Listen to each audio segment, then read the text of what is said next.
Night settles quietly over the narrow streets of southern Italy, where old stone buildings breathe history, and secrets cling to every shadow. In these places, silence has always been more powerful than gunfire, and loyalty more valuable than money. Long before the world associated pizza with family dinners and comfort food, those same ovens, delivery routes and restaurant basements became invisible threads in one of the most sophisticated criminal networks the modern world would ever encounter. This story begins far from flashing headlines and courtroom drama.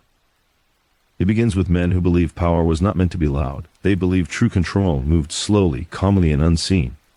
These men did not seek fame, they sought permanence. In the decades following World War II, southern Italy struggled to rebuild. Jobs were scarce, governments were weak, and trust in authority was almost non-existent. In this vacuum, old criminal families rooted in tradition, blood ties, and strict codes of silence reclaimed influence. They were not reckless criminals. They were patient organizers who understood that the future of crime would not be built on street violence alone, but on logistics, finance, and international cooperation. Across the Atlantic, a different world was rising. American cities were expanding rapidly, fueled by immigration, ambition, and consumer culture. Italian neighborhoods in New York, Chicago, and New Jersey became cultural bridges between the old world and the new. Restaurants opened everywhere, serving familiar flavors to homesick immigrants and curious locals alike. Pizza shops, modest and unremarkable, spread street by street, neighborhood by neighborhood. To most people, these restaurants were symbols of hard work and opportunity. To a small circle of men watching from the shows, they were something else entirely. They saw kitchens that stayed open late, cash registers that handled daily cash flow, delivery trucks that moved without raising suspicion, and owners who traveled back and forth between countries without attracting attention. What looked ordinary to law enforcement looked revolutionary to organized crime. At the same time, the global drug trade was changing. Traditional smuggling routes were under pressure. Street-level dealing attracted too much attention. Violence brought police scrutiny. The future demanded discretion. The product was no longer alcohol or gambling, it was heroin, refined with precision, transported with care, and distributed through networks designed to appear completely legal. Somewhere between Naples and New York, the idea took shape. The plan was elegant in its simplicity. Raw materials would be sourced quietly, processed by skilled chemists, and shipped using legitimate commercial channels. Distribution would rely on trusted family connections rather than gangs. Money would be washed clean through businesses that already handled cash every day. Pizza shops became the perfect cover, not because they were illegal, but because they were invisible. Deliveries crossed borders disguised as food supplies. Meetings happened in kitchens after closing time. Decisions were made over espresso, not gun barrels. The men involved wore suits, not leather jackets. They spoke softly and rarely used phones. Every move was designed to blend into daily life. In America, young men grew up watching their fathers and uncles run restaurants, import companies, and construction firms. Some never knew the full scope of what moved behind the scenes. Others learned early that certain boxes were never to be opened, certain conversations never to be repeated, and certain questions never to be asked. Law enforcement noticed fragments but not the full picture. Arrests happened, but they led nowhere. The same restaurants stayed open. The same families stayed wealthy. Paper trails dissolved into layers of shell companies and offshore accounts. Witnesses forgot what they had seen. Evidence vanished. What made this empire so powerful was not violence, it was discipline. There were no flashy displays of power, no public executions, no territorial graffiti. This network thrived on cooperation across borders, something criminal organizations rarely achieved successfully. Italian groups trusted American counterparts. American partners respected instructions from overseas. Everyone understood that breaking the rules meant isolation, not revenge, and isolation was worse than death. Money flowed steadily, quietly. Profits were reinvested into real estate, food distribution companies, trucking firms, and export businesses. The empire expanded without drawing attention. Entire city blocks were owned indirectly. Politicians unknowingly shook hands with men whose wealth came from routes spanning continents. By the time investigators began connecting the dots, the system was already decades old. Sleepy neighborhoods in New York hosted meetings that shaped international drug markets. A small restaurant in the Midwest could be tied financially to decisions made in Sicily. Couriers crossed oceans carrying instructions memorized rather than written. Every participant knew only their piece of the puzzle, ensuring the whole picture remained hidden. The brilliance of the operation lay in its patience. While other criminal groups fought wars over territory, this network avoided conflict entirely. They understood that chaos invited attention, and attention destroyed longevity. Their goal was not domination, it was survival. Even as global politics shifted and law enforcement improved, the structure adapted. Routes changed. Names changed. Businesses changed. But the philosophy remained the same: remain unseen, remain essential, and remain untouchable. This was not just a criminal enterprise. It was a system designed to outlive individuals. Leaders aged quietly. Successors were groomed carefully. Mistakes were corrected internally, without public consequences.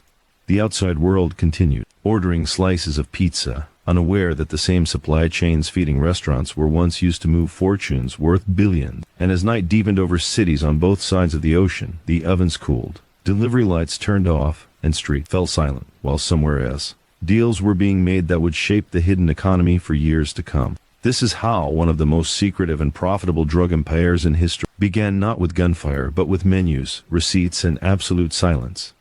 The network did not grow by accident. It expanded because it understood something governments and police agencies often overlooked. People trust what feels familiar. A pizza shop on a corner felt safe. A family-run restaurant felt honest. A delivery driver wearing a stained apron did not look like a courier carrying secrets worth millions. That trust became the foundation on which everything else was built. As years passed, the system refined itself. The men behind it realized the distance was their greatest ally. Orders were never spoken directly. Instructions passed through layers of intermediaries, each one knowing only what was necessary to complete a task. A shipment delayed in one country triggered adjustments in another, without anyone asking questions. The structure resembled a living organism, adapting quietly to pressure without drawing attention. In port cities, containers arrived among thousands of others. Customs officers checked paperwork that appeared flawless. Food imports were routine, expected, boring. Boxes moved from docks to warehouses, from warehouses to distributors, and from distributors to local businesses. Nothing about the process suggested anything unusual. That was the point. Inside the organization, reputation mattered more than fear. Trust was earned over decades, not weeks. A man who followed rules prospered. A man who acted impulsively disappeared, not violently, but socially. Calls stopped coming. Partnerships dissolved. Access vanished. In a world built on connections, isolation was the ultimate punishment. Money management became an art form. Cash never stayed in one place long. Profits moved through restaurants, supply companies, real estate deals, and overseas investments. Every transaction appeared legitimate. Tax records were filed. Employees were paid. Businesses expanded naturally. To an outside observer, it looked like success achieved through hard work and smart decisions. The brilliance of the operation lay in how ordinary it appeared. Meanwhile, demand for narcotics continued to rise. Cities grew, nightlife expanded, and addiction quietly embedded itself into everyday life. The network did not advertise. It did not recruit aggressively. Buyers came through established channels, guided by trusted intermediaries. Violence remained rare because reliability mattered more than intimidation. In the background, law enforcement agencies noticed trends but struggled to connect them. Arrests happened at street level, but those individuals had no knowledge of the larger structure. They knew faces, not names, routes, not origins. Every investigation ended the same way, with fragments that refused to assemble into a complete picture. What authorities did not fully grasp was that the organization had already moved beyond traditional crime. It was no longer about territory or dominance. It was about efficiency. The men running it thought like executives, not criminals. They studied logistics, finance, and human behavior. They invested in patience. As older leaders stepped back, younger ones took their place. Educated in business and fluent in multiple languages. They wore tailored suits and spoke calmly in boardrooms and private dining rooms. Their power came not from weapons but from access to supply, distribution, and clean money. Even setbacks failed to slow the machine. When one route became risky, another quietly replaced it. When a business attracted attention, it was sold or closed without drama. Every move was calculated to minimize exposure. The public remained unaware, and that ignorance became a shield. At night, as cities slept, decisions were made that shaped entire markets, not through chaos, but through calm discussions held behind closed doors. There were no written records, no digital trails. Everything existed in memory, reinforced through repetition and loyalty. This was not a story of reckless criminals. It was the story of men who understood that the strongest power is the one nobody sees. And the empire continued to grow. As the years moved forward, the organization began to understand something even more powerful than secrecy. Invisibility created stability. When people stopped asking questions, systems lasted longer. The network refined its ability to disappear into the background of everyday life, becoming part of the routine rhythm of cities rather than an interruption to it. Neighborhoods changed, but the businesses remained. Restaurants renovated, menus expanded, and new locations opened under different names. Ownership shifted quietly between relatives and trusted partners. On paper, everything looked normal.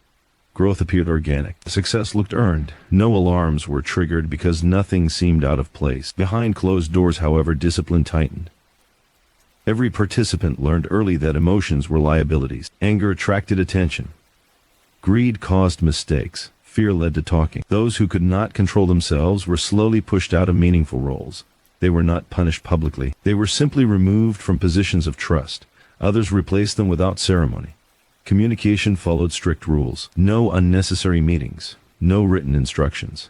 No curiosity about matters beyond one's responsibility. A delivery was a delivery. A payment was a payment. Questions were discouraged, not through threats, but through culture. Silence was presented as professionalism. In this environment, loyalty became a form of currency. Trust was inherited, earned, and protected. Family ties mattered, but competence mattered more. A man could share blood and still be excluded if he showed poor judgment. This separation between emotion and operation is what allowed the system to survive across generations. Meanwhile, international travel became easier. Borders opened. Trade expanded. Globalization provided cover for movement that once required secrecy. Containers crossed oceans daily. Flights arrived and departed without pause. Among thousands of legitimate transactions, a handful carried extraordinary value. What moved through these channels was not just product but influence. Money reshaped neighborhoods quietly. Properties were purchased at the right time and sold at the right moment. Businesses received investments that competitors could not match. Jobs were created, wages were paid, and communities benefited without understanding the source of funding. This created a protective layer of goodwill that no amount of intimidation could buy. People defended what fed them. When whispers began to surface, they sounded unbelievable. How could something so ordinary be connected to something so dark? The idea clashed with the visible reality. Families ate there. Children worked summer jobs there. Politicians attended openings and charity events hosted by these same establishments. That contradiction worked in the network's favor. Inside law enforcement, frustration grew. Investigators suspected something large but could not prove it. Evidence slipped through cracks created by jurisdictional boundaries and legal limitations. Cooperation between agencies was slow. By the time information reached the right hands, it was already outdated. The organization anticipated this. It understood that time weakened investigations. Delays diluted urgency. Files grew cold. Officers transferred. Priorities shifted. All the network had to do was remain consistent. It did. The men at the center of operations aged with dignity. Some stepped back, voluntarily, becoming advisors rather than decision-makers. Their influence remained intact, not through commands but through respect. Younger members listened carefully, knowing that survival depended on learning from the past without repeating its mistakes. Violence remained rare and precise. It was never emotional. It was never public. It was always corrective, designed to restore balance rather than display power. The absence of chaos reinforced the illusion of legitimacy, and so the system matured. By now, profits were no longer measured in individual deals but in long-term stability. Investments reached industries far removed from food or logistics.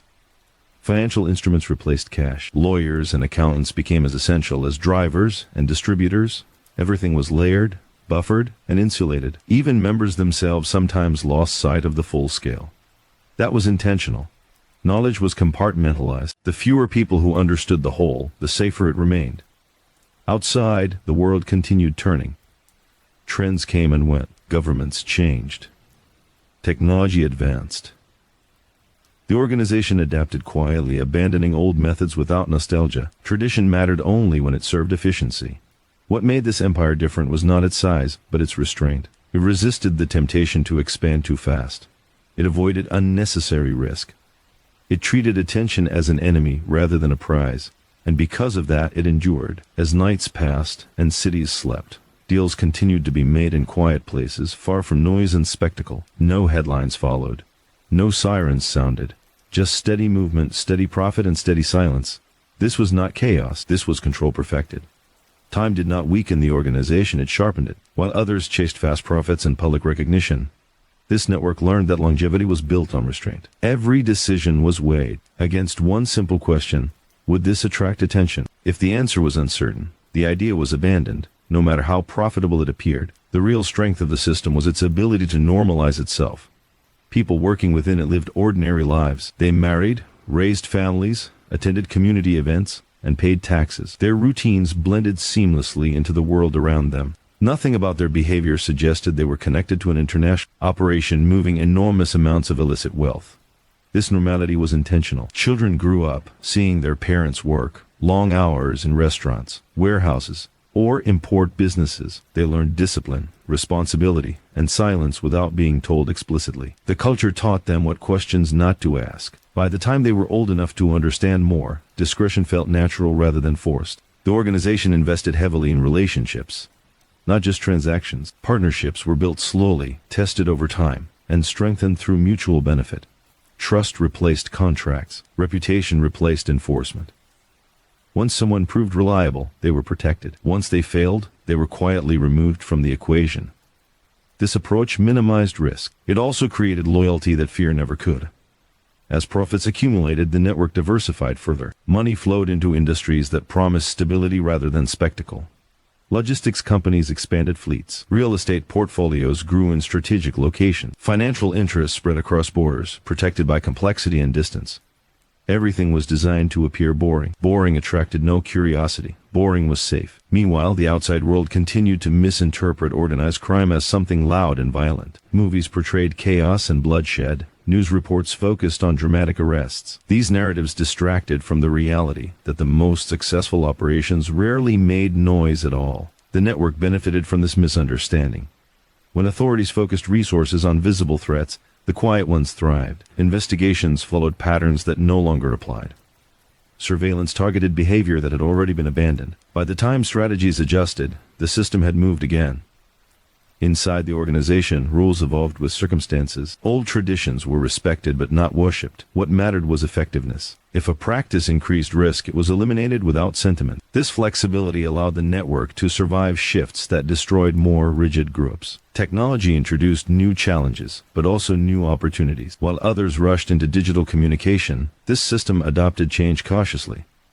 New tools were tested in controlled ways. Anything that left permanent records was avoided or insulated behind layers of distance.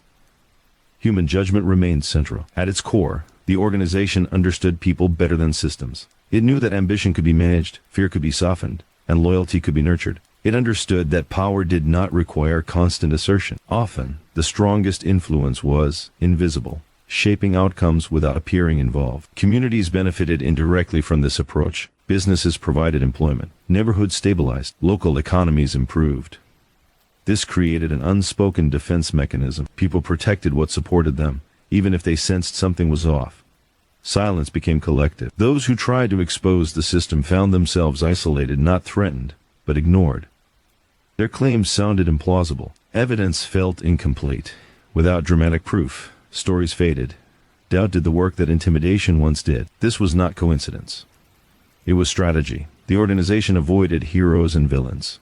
No single figure stood above the rest. Leadership was distributed, responsibilities shared. If one person disappeared, the system adjusted with it. Disruption. This made it resilient against targeted action. Years passed without major interruption. The empire did not expand explosively, it deepened. Roots grew stronger rather than wider. Influence became embedded rather than display, and so, quietly, it became untouchable. The greatest achievement was not wealth, but permanence. The network survived scrutiny, change, and time itself by refusing to behave like a criminal enterprise. It acted like an institution. As nights continued to fall over cities that never questioned their routine, the system operated smoothly, efficiently, and without recognition. No monuments marked its success. No headlines announced its presence. Only results remained. As the operation matured, something subtle but significant changed within its inner workings. The network no longer thought in terms of survival alone. Survival had been achieved long ago. Now the focus shifted to insulation, how to exist in a world that was becoming increasingly transparent without ever becoming visible. The answer was distance. Not physical distance, but structural distance. Decisions were separated from actions. Profits were separated from sources. Aims were separated from authority.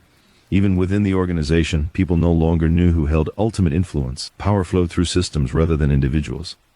This made the network nearly impossible to dismantle. The men guiding its direction rarely issued direct orders. Instead, they created conditions where outcomes became inevitable. A business received funding at the right moment. A competitor quietly struggled. A route adjusted itself through market pressure rather than force. Everything appeared natural, driven by economics rather than intent.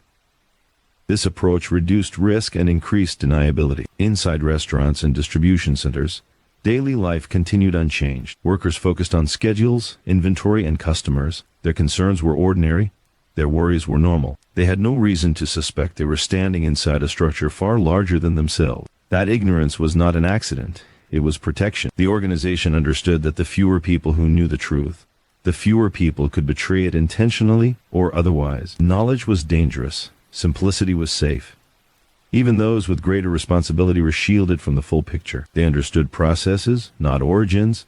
They executed tasks, not strategies. This compartmentalization allowed the system to absorb shocks without collapsing. Outside pressures increased as global cooperation between law enforcement agencies slowly improved. Information began to move faster. Patterns were analyzed more deeply. Financial irregularities raised questions, but every inquiry encountered the same problem: complexity.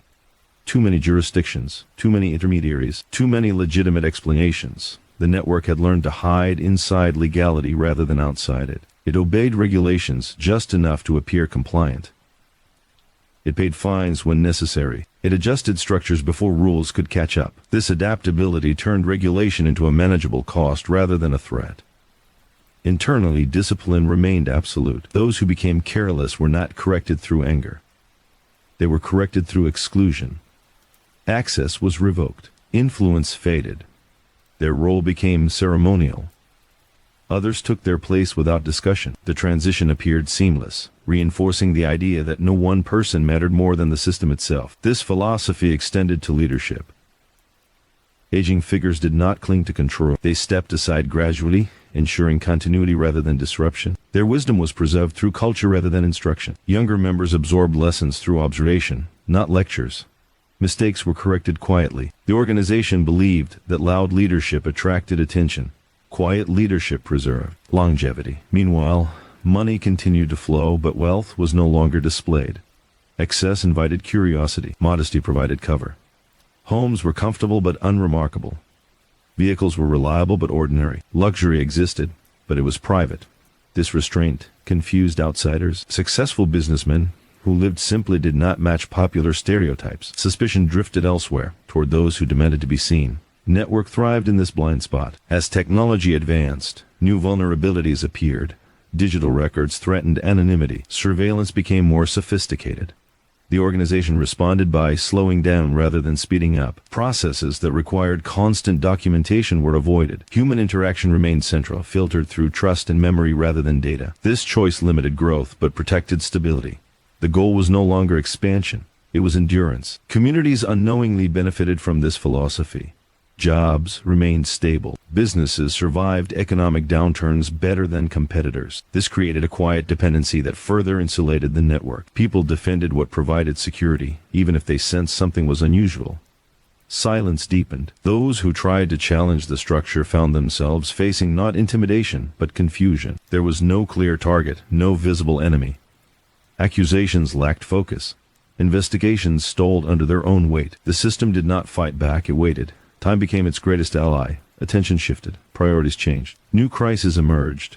Old suspicions faded. The network continued operating exactly as before, unaffected by noise. And so, without ever declaring victory, it achieved dominance not through force, but through patience. As nights passed and cities settled into familiar rhythms, the machinery continued turning quietly beneath the surface. No signs marked its presence. No signals announced its success. Only continuity remained.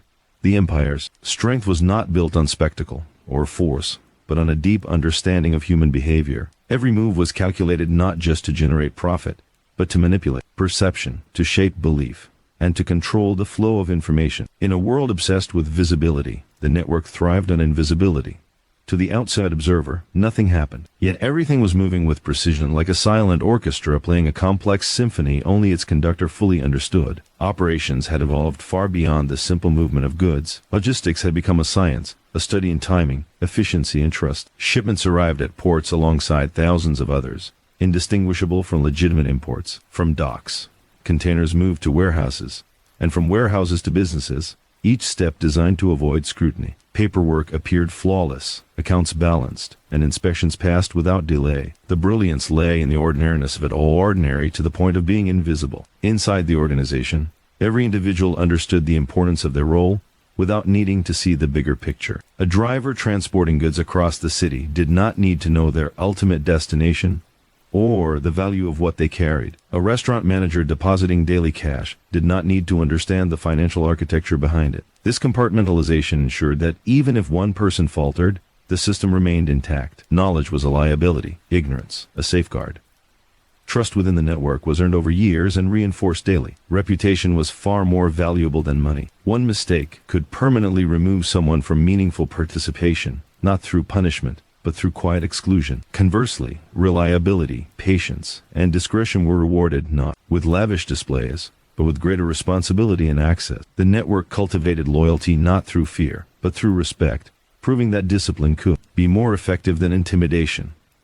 While the structure inside remained rigid, its external operations adapted constantly. Global trade evolved, borders became more secure, and surveillance technology improved. Each new development posed a threat, but the network used these changes as opportunities to innovate. New shipping routes emerged, new intermediaries were employed, and old methods were retired without fanfare. Adaptability became more valuable than speed, because sudden moves attracted attention while subtle shifts went unnoticed. The organization had also mastered the art of financial camouflage. Money moved through a vast web of businesses, each appearing legitimate, each generating real activity. Restaurants, food distributors, trucking firms, and import-export companies provided cover for wealth that would otherwise attract scrutiny. Investments were diversified internationally, spreading risk and obfuscating the origin of funds. Every transaction was designed to blend seamlessly into the legal economy, turning financial oversight into a minor inconvenience rather than a threat. Yet, beyond wealth and logistics, the empire understood the power of perception.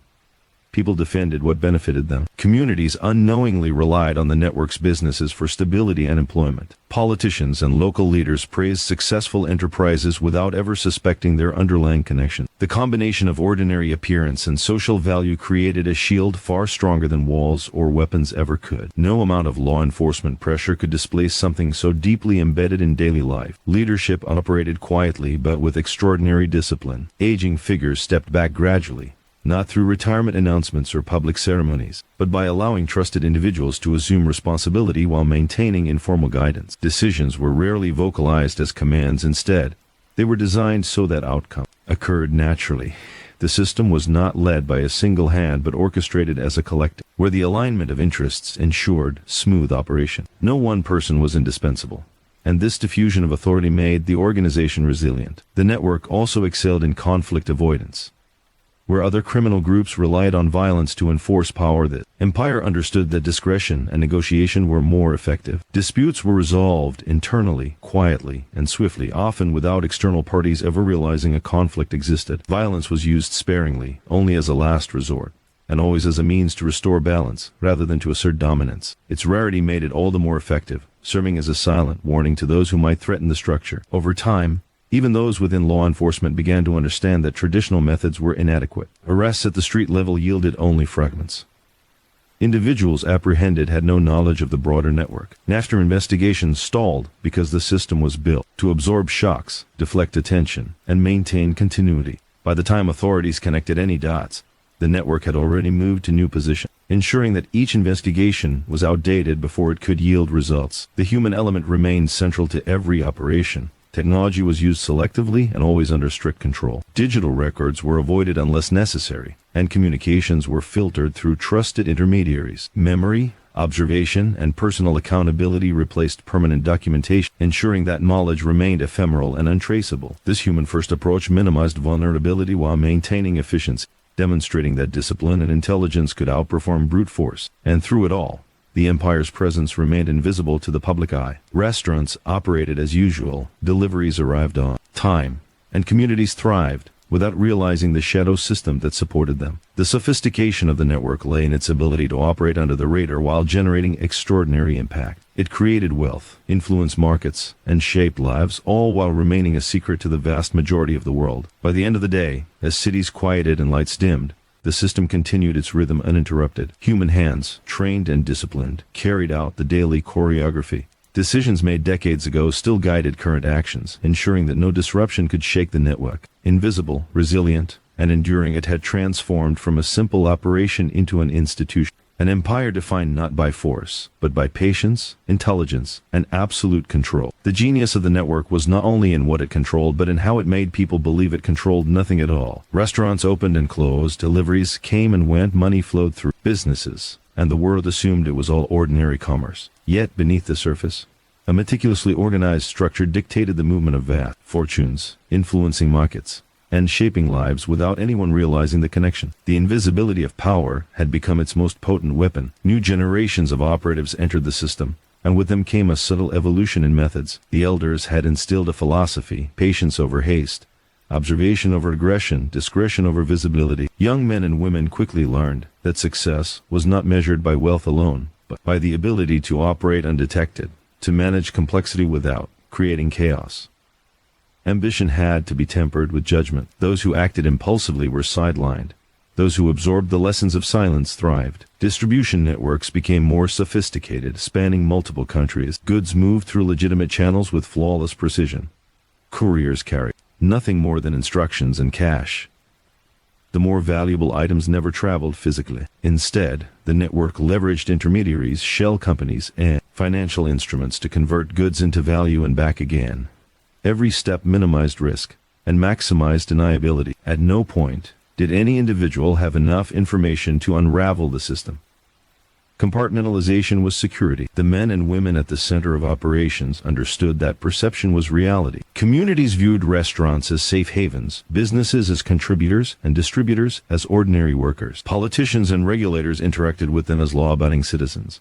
These perceptions were carefully nurtured. Social influence was as vital as financial control. By embedding themselves into everyday life, the network protected its most valuable asset: invisibility. Financial management had become a discipline in itself. Money never lingered long in one place. Profits moved fluidly between legitimate enterprises, investments, and reinvestments. Layers of transactions obscured origins and destinations. Real estate acquisitions masked financial flows. Payrolls and suppliers created an additional layer of legitimacy. The brilliance of the system lay in the integration of normality and profit. Each action seemed ordinary while serving extraordinary purposes. Technology provided both a challenge and an opportunity. Surveillance, data analysis, and digital footprints posed threats, yet the network adapted without abandoning its principles. Digital tools were deployed selectively, always with redundancy and insulation. Sensitive information never existed in a single location. Memory, training, and trust replaced permanent records. If one pathway was compromised, the system absorbed the loss and continued operating without interruption. Adaptability became its lifeblood. The organization's leadership operated quietly, yet decisively. Aging figures no longer needed to issue commands. Their presence was advisory, their influence subtle.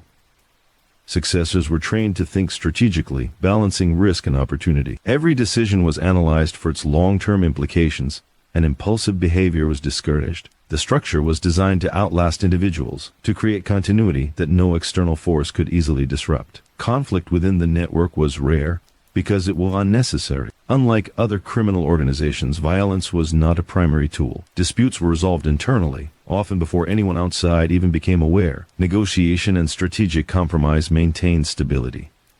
Occasional acts of force were carefully calculated, deployed only to reinforce discipline or remove obstacles, never to display power. This restraint created an environment of predictability and trust within the organization. International expansion relied on subtlety rather than conquest. New regions were integrated into the system gradually, using existing networks of trust. Local intermediaries were recruited not through coercion, but through reputation and reliability. Decisions were communicated indirectly, leaving minimal trace. By controlling the flow of information, the network ensured that no single person could jeopardize operations. Knowledge was both power and liability. It was shared sparingly and wisely. The network also recognized the value of patience. Growth was never rushed. Each opportunity was evaluated for sustainability rather than immediate gain. Expansion occurred only when it could be absorbed seamlessly. Risk was managed through meticulous planning and contingency structures. Redundancies ensured that a failure in one region did not compromise the whole. In a world driven by rapid results and visible success, this slow, deliberate approach seemed almost invisible. Community integration became increasingly important. Employees, suppliers, and customers were treated fairly, often better than competitors.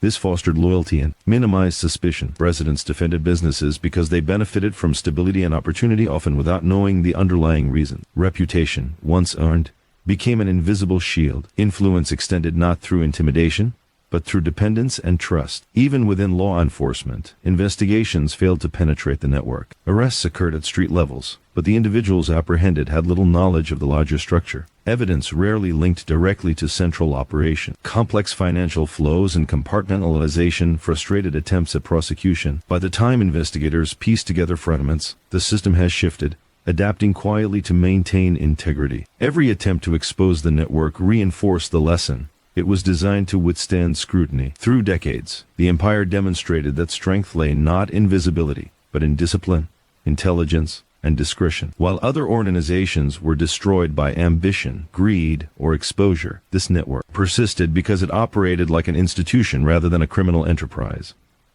Its influence was profound, yet invisible. Its power was systemic, embedded into daily life, protected by ordinary appearance, and maintained through generations of disciplined participants. As the sun set across city streets and restaurants closed for the night delivery finished and offices locked, the machinery continued its silent operation. The system did not need recognition, publicity, or spectacle. Its success lay in continuity, in the quiet, invisible orchestration of events that shaped markets, livelihoods, and communities. It was an empire built not on noise, but on patience, intelligence, and the unassailable strength of secrecy. The strength of the organization had always come from its ability to operate beneath the surface, but as decades passed, its sophistication grew beyond imagination. It was no longer enough to simply move goods or hide profits. The system had to anticipate change, adapt proactively, and evolve quietly. While the world around it believed nothing extraordinary existed, the empire had become a living entity, its operations synchronized with precision, each part acting in perfect coordination with the whole. Every movement was calculated, every transaction deliberate. The network understood that predictability was dangerous, so unpredictability was woven into its structure. Routes changed subtly, businesses shifted ownership, and schedules adjusted without fanfare. Outsiders, even those attempting investigations, could not perceive the logic behind these movements because there was no obvious logic, only results. Yet the results were undeniable: stability, profit, and survival across decades that saw countless other operations collapse. Trust remained the organization's most valuable currency. Within its network, loyalty was earned slowly and tested rigorously. One misstep could erase years of reputation, but when trust was granted, it was absolute, creating bonds that transcended fear or coercion. Individuals learned to operate without needing full context. Each person's role was vital but compartmentalized. Drivers, managers, distributors, and financial operatives acted independently yet harmonized seamlessly, forming a chain that was unbreakable precisely because each link knew only its immediate function. Financial operations had grown into a complex architecture that baffled even seasoned investigators. Money flowed through legal businesses, investments, and international markets. Shell companies masked ownership, while real revenue streams blended seamlessly with illicit proceeds. Banks, suppliers, and legitimate partners unknowingly participated in an intricate web, unaware that the very system they relied upon was part of a greater structure designed for concealment. Cash, once a liability, had been converted into a network of assets that created both wealth and cover.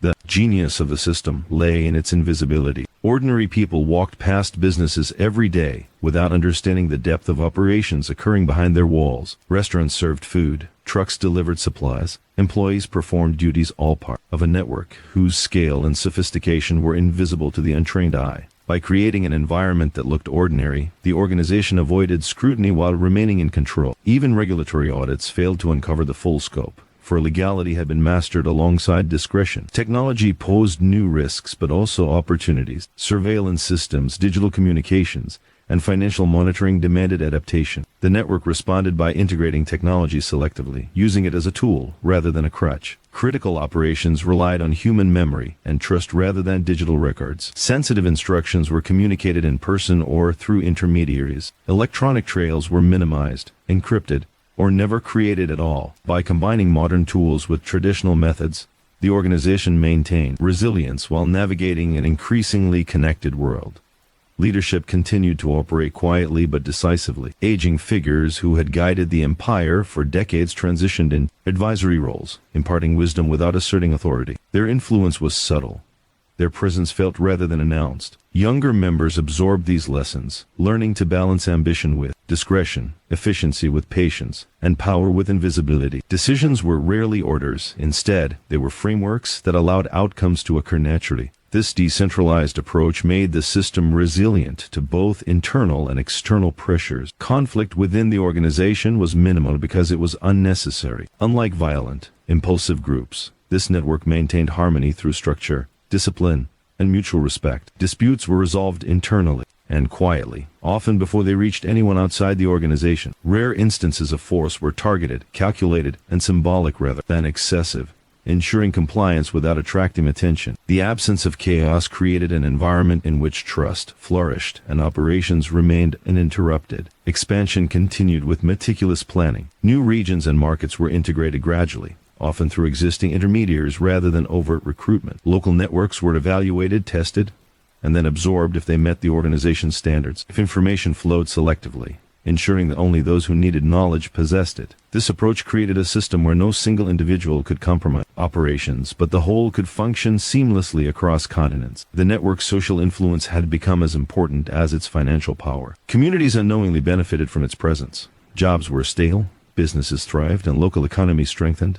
Politicians and community leaders praised success, unaware of the hidden infrastructure. This created a protective layer that no amount of investigation could penetrate. Ordinary people defended entities that contributed to their security and prosperity even when they sensed something unusual. Even as law enforcement methods improved and international cooperation increased, the organization continued to operate with minimal disruption. Investigators arrested individuals at the periphery, only to find that their knowledge was incomplete.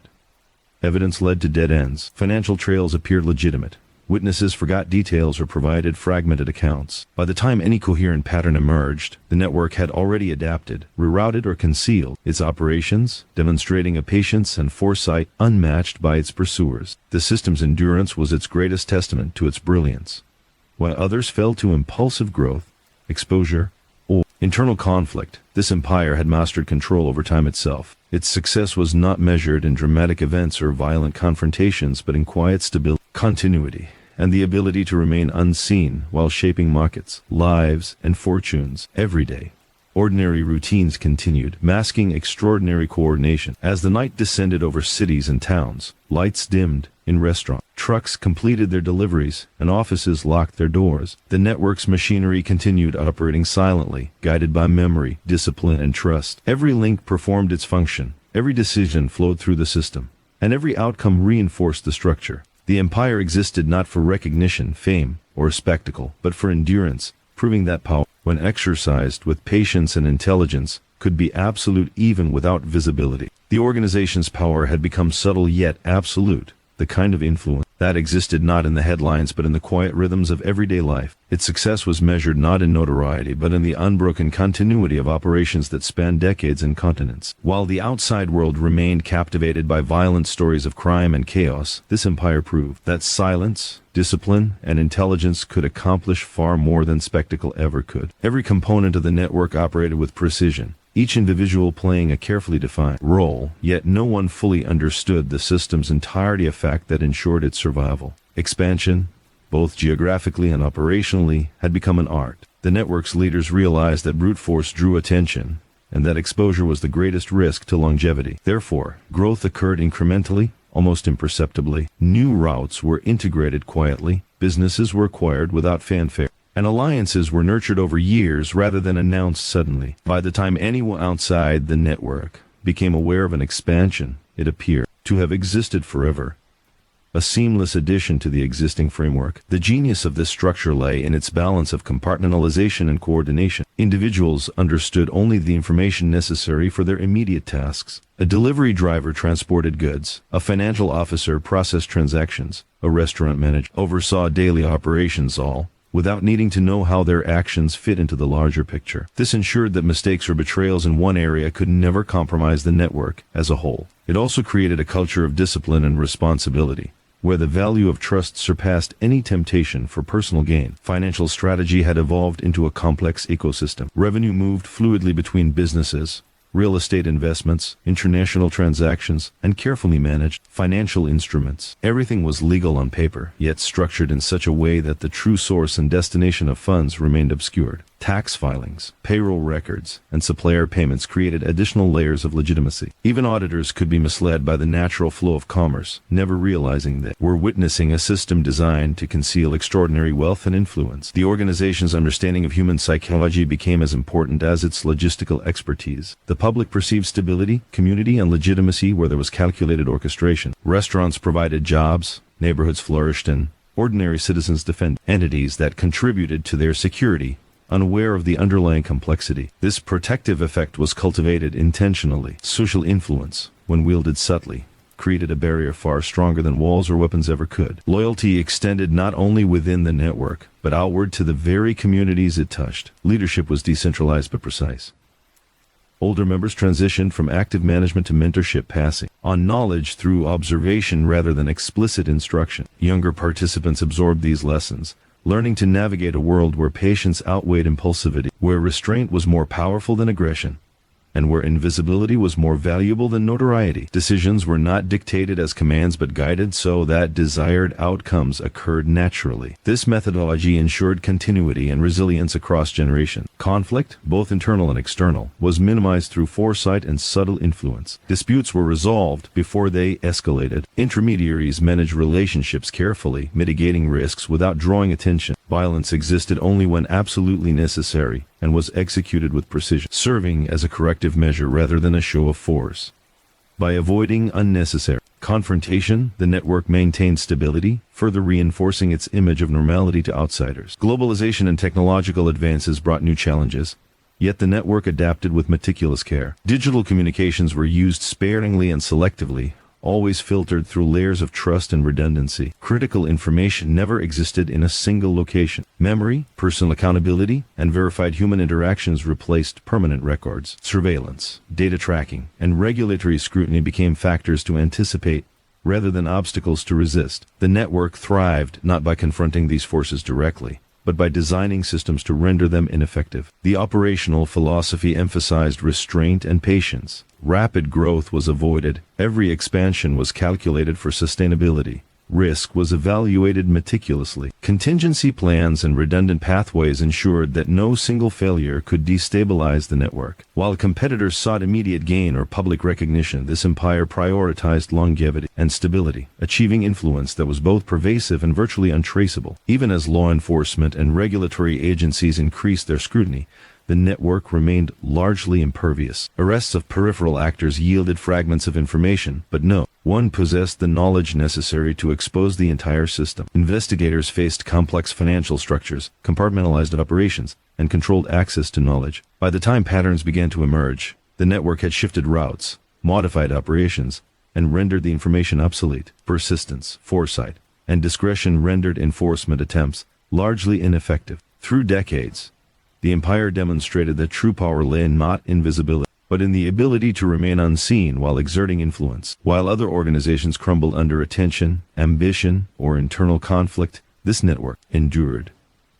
Its impact was systemic, affecting commerce, livelihoods, and communities in ways the public would never understand. Yet despite this reach, it remained quiet, disciplined, and largely invisible, a testament to the extraordinary effectiveness of patience, strategy, and intelligence over noise, spectacle, or brute force. As night fell over cities, restaurants closed their doors, trucks finished delivery, and offices secured their ledgers, the network continued operating without pause. Every action, decision, and transaction unfolded according to a design decades in the making. The empire existed not to be noticed, but to endure, to shape the world in silence, unchallenged by time, law, or scrutiny. Its true power was in its invisibility, its resilience, and the quiet genius of a system built to last, proving that sometimes the greatest influence is wielded not through chaos but through meticulous control. discipline, and unwavering patience. The true brilliance of the network lay not merely in its operations but in its understanding of the rhythms of human behavior and society. While the world outside was captivated by rapid change, loud confrontations, and public recognition, the organization thrived quietly, methodically, and almost invisibly. It had learned early on that influence was most potent when it went unnoticed, that control was strongest when no one realized they were being guided, and that longevity depended on careful observation, patience, and unwavering discipline. Every element of the network was designed with foresight. Expansion did not occur through force or visibility, but through strategic integration. New markets were absorbed gradually, allowing local intermediaries to feel ownership and trust while remaining loyal to the central structure. No sudden changes occurred. Every adjustment appeared natural. Communities continued their routines, businesses appeared legitimate, and the network operated seamlessly in the shadows of ordinary life. To the casual observer, nothing seemed extraordinary. To those within, every movement was precise and calculated. Trust remained the backbone of the system. Individuals were carefully vetted over years, not weeks. A single error could remove someone from influence permanently, while consistent reliability and discretion earned increasing responsibility. People operated without full knowledge of the network, completing tasks as parts of a larger, invisible machine. Compartmentalization was not just a strategy, it was essential for survival. By limiting knowledge, the organization ensured that a breach in one area could not unravel the entire operation. Financial management had evolved into an intricate, almost artful system. Profits flowed through multiple layers of legitimate business, restaurant, distribution companies, import-export firms, and real estate holdings. Transactions were designed to appear ordinary, while concealing the movement of extraordinary value. Shell companies, offshore accounts, and layered investments provided insulation, making the financial footprint almost impossible to trace. Every dollar was accounted for, every transaction deliberate, and every route of money calculated to minimize exposure. The network also understood the importance of perception. Communities benefited unknowingly from its operations. Jobs were provided, neighborhoods stabilized, and businesses thrived. Residents defended what benefited them, often unknowingly supporting a network they could never fully comprehend. Politicians, regulators, and law enforcement were misled by the ordinary appearances of these enterprises. The organization's power lay in the trust and dependence it cultivated, creating a protective shield more effective than walls or armed guards. Leadership was deliberate and measured. Older figures transitioned gracefully from active management to advisor roles, mentoring successors without overtly asserting authority. Their presence was subtle but influential, guiding operations through example rather than commands. Younger members absorbed lessons about restraint, patience, and strategy. They learned that true influence was exercised quietly, that impulsivity invited disaster, and that discretion was the highest form of intelligence. Decisions were designed so outcomes would occur naturally, a testament to the network's sophisticated orchestration. Conflict, both internal and external, was rare because it was unnecessary. The network prioritized negotiation, strategic compromise, and subtle influence over violence or confrontation. When force was required, it was calculated, limited, and symbolic, serving to maintain order without attracting attention. This careful balance reinforced the network's culture of trust and discipline, ensuring that operations continued uninterrupted even under external pressure. Unlike other criminal organizations, chaos was avoided at all costs, because it was the enemy of sustainability. Globalization and technological progress brought new challenges, yet the network's adaptability allowed it to remain ahead. Digital communications were used selectively, carefully filtered through trusted intermediaries to avoid leaving traceable evidence. Operations relied on memory, observation, and human accountability rather than permanent digital records. Surveillance, data tracking, and regulatory oversight were anticipated and countered through design rather than confrontation. Every adjustment was subtle, ensuring that the network remained invisible while maintaining operational effectiveness. Expansion was deliberate and controlled. Markets were assessed meticulously before integration, risks evaluated in detail, and redundancies established to prevent failure. Growth occurred slowly, almost imperceptibly, ensuring that each new addition did not disrupt the network's equilibrium. By prioritizing sustainability over immediate gain, the organization achieved influence far deeper and more enduring than any competitor that relied on speed, aggression, or visibility. Patience, intelligence, and subtlety became the hallmarks of the empire. Even law enforcement struggled to penetrate the system. Arrests of peripheral actors yielded fragments of knowledge at best. Investigations often stalled due to complex financial structures, compartmentalized roles, and deliberate misdirection. Evidence that seemed conclusive in isolation proved irrelevant within the context of the larger network. By the time authorities pieced together patterns, operations had already shifted and adapted. Persistence, foresight, and a culture of discipline rendered attempts to disrupt the network largely ineffective. The network's resilience was matched only by its subtlety. Influence extended across continents, yet remained virtually invisible. Communities benefited, businesses flourished, and financial markets were subtly affected, all without public recognition. The network proved that power did not need spectacle to be effective. Its strength was in its continuity, its adaptability, and its ability to operate beneath the surface of ordinary life. As night fell over cities, restaurants closed their doors, delivery trucks completed their routes, and offices locked up their ledgers, the network continued its quiet orchestration. Every decision, every movement, and every transaction unfolded according to a meticulously designed system. The empire existed not for recognition, fame, or drama, but for endurance. It shaped markets, communities, and lived silently, proving that true power often operates in the shadows, unseen and uncelebrated, yet absolute in its impact. The network had grown into a machine that operated seamlessly, quietly threading itself through the fabric of everyday life. Its genius was in invisibility. Its power was measured not by headlines, arrests, or violence, but by endurance and control. Every operation, from the simplest delivery to the most complex financial maneuver, was executed with precision, and each action was a thread in a web that stretched across cities, countries, and industries. The organization had learned that the loudest success often draws the most danger, so it cultivated invisibility as its most valuable asset. At its core, the empire functioned through trust, discipline, and carefully maintained compartmentalization. Individuals understood only the portions of the system necessary to perform their roles. A delivery driver, a restaurant manager, or a logistics coordinator acted independently, unaware of the broader implications of their actions. Yet each movement was synchronized perfectly with the larger framework. This structure ensured that mistakes could not ripple outward, betrayals had limited consequence, and the organization remained resilient to both internal missteps and external scrutiny. Compartmentalization was not merely a security measure, it was the foundation of longevity. Financial operations were a marvel of strategic design. Money flowed through layers of legitimate business, including restaurants, trucking firms, import-export companies, and real estate holdings, creating a network that appeared ordinary to regulators, auditors, and the public. Profits were reinvested, diversified, and routed through legal avenues, obscuring their true origins without ever attracting suspicion. Every financial decision, every investment, was calculated to maintain plausibility, while simultaneously strengthening the network's reach and influence. Wealth was built quietly, but it was absolute. The organization's understanding of human behavior was as important as its financial acumen. Communities benefited from the network's operations without realizing it. Employment, commerce, and social stability created an invisible shield of goodwill. Politicians, regulators,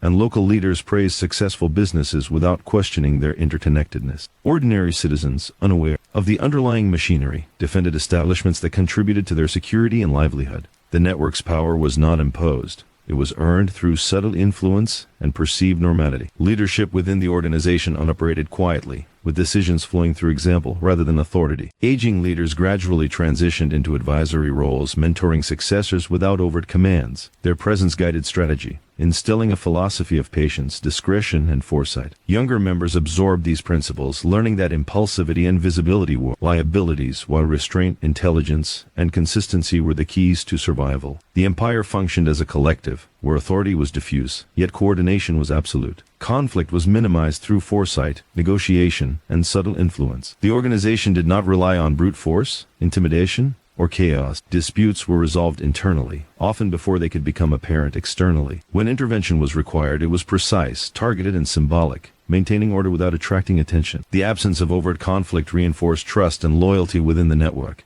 ensuring that operations continued uninterrupted. While other organizations faltered under chaos, this empire thrived on order and discipline. Globalization and technological advances presented both challenges and opportunities. Surveillance, financial tracking, and digital communications required the network to adapt continually. Digital tools were employed selectively, filtered through trusted intermediaries, and always accompanied by redundancy. Critical knowledge rarely existed in a single location. Human judgment, memory, and accountability replaced permanent records, allowing the organization to function securely in an increasingly connected world. Adaptation was deliberate, subtle, and effective, ensuring the network's resilience. Expansion occurred slowly and deliberately, New markets and territories were integrated with care, using existing networks and trusted intermediaries. Each integration was tested for reliability and compliance with organizational standards before full inclusion. Redundant pathways were established to prevent any single failure from disrupting the system. By prioritizing sustainability over rapid growth, the network maintained equilibrium, avoided detection, and ensured long-term success. Patience became a strategy and discretion became power. Even as law enforcement and regulatory oversight increased in sophistication, the network remained largely impervious. Arrests of peripheral actors yielded fragmented information, never enough to expose the full operation. Investigators faced complex financial structures, compartmentalized roles, and deliberately obscured pathways. Evidence often seemed conclusive but was irrelevant in the broader context. By the time authorities connected patterns, the network had shifted operations, adapted routes, and insulated critical nodes. Persistence, foresight, and structure rendered most external challenges ineffective. The empire's influence extended beyond commerce into social and economic spheres. Businesses flourished, communities stabilized, and economic ecosystems strengthened, all without public recognition. Dependence on the network's operations created a protective layer of loyalty that extended outward. People defended establishments that contributed to their well-being, often unaware of the hidden structures supporting them. Influence, wielded invisibly, became an unassailable shield. Over time, the network perfected the art of continuity. Every transaction, every delivery, and every operational decision flowed seamlessly, guided by protocols refined over decades. The system had become resilient to change, external scrutiny, and internal challenges. Success was measured not by notoriety or spectacle, but by uninterrupted function and enduring influence.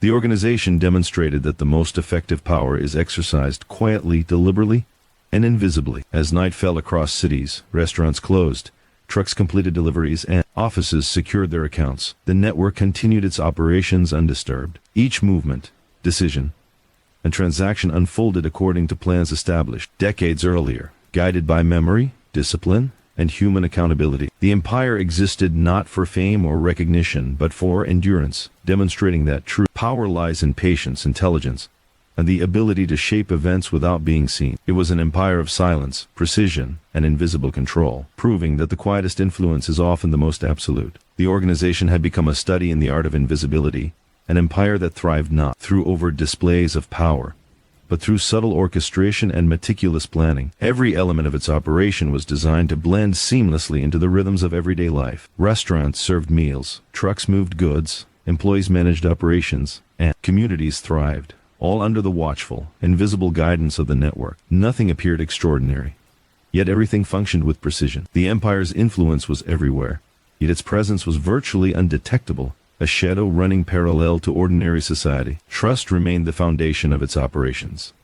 Every member understood the importance of discretion, patience, and reliability. Those who failed to uphold these principles were quietly removed from positions of influence, not through drama or punishment, but through a seamless transfer of responsibilities. Success was earned through consistency and loyalty, and the network ensured that knowledge was distributed carefully so that no single individual could compromise the system. Compartmentalization was the key to resilience, allowing the organization to absorb shocks while maintaining continuity. Financial operations were increasingly sophisticated. Profits were routed through layers of legitimate businesses, each generating real activity to provide plausible cover. Restaurants, import-export firms, trucking companies, and real estate holding all served dual purposes: economic productivity and concealment of wealth. Shell companies, investments, international financial instruments created a labyrinthine structure that made tracing the origin of funds nearly impossible. Every transaction was deliberate, calculated, and executed with precision, ensuring that the organization's financial footprint remained invisible to outsiders. The empire's understanding of human behavior became its greatest weapon. Communities benefited from stable employment, thriving businesses, and economic support,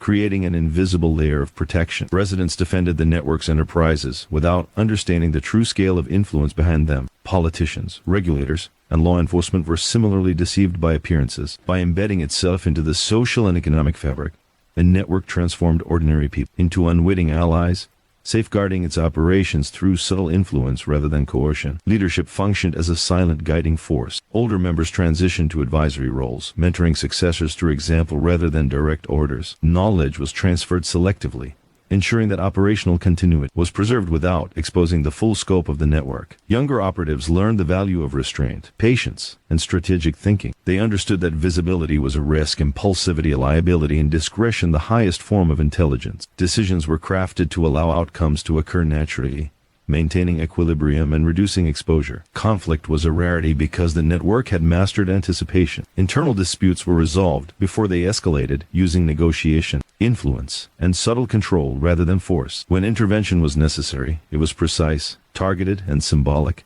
reinforcing discipline without attracting attention. External threats were managed through design, not confrontation. Unlike other criminal organizations that relied on aggression or spectacle, this empire maintained stability through order, ensuring that operations continued uninterrupted. Technology introduced both challenges and opportunities. Digital communications, financial monitoring, and surveillance required careful adaptation. The network employed technology selectively, filtering communications through trusted intermediaries and using redundancy to safeguard information. Critical knowledge rarely existed in one location, relying instead on human memory, observation, and accountability. By combining technological tools with traditional methods, the organization maintained resilience in a world increasingly dependent on digital records and connectivity.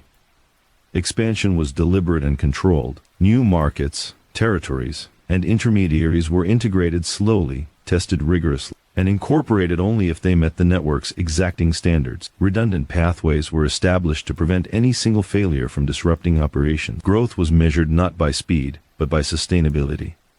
By prioritizing longevity over immediate profit, the network avoided the pitfalls that had destroyed countless other organizations. Patience and foresight were as valuable as money or manpower. Law enforcement faced nearly insurmountable obstacles. Arrests at the periphery yielded fragmented information, often inconclusive and rarely useful. Investigators encountered complex financial structures, compartmentalized roles, and carefully obscured pathways. Evidence appeared substantial when isolated, yet proved irrelevant when viewed in the broader context. By the time authorities connected dots, the network had shifted, adapted, and insulated critical nodes.